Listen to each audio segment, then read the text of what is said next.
Hello everyone, today we will discuss about the domestic income and national income. Domestic income refers to the sum of income earned within the domestic territory of a country in a year. In this, the main focus is that the income earned within the domestic territory.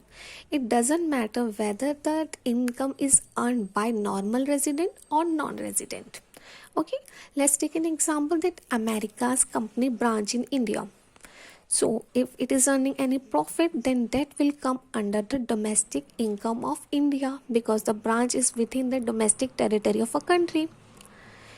So, what is national income? National income refers to the sum of income earned by the normal residents of a country in a year. In this, the focus is on normal resident. Whether that resident earned within the country or earned outside the country, it doesn't matter. Let's take an example that SBI branch in America is earning profit. Then that profit will come under the national income of India because it is the factor income earned from abroad. Okay. In India, the estimates of national income are prepared by Central Statistical Organization. Thank you.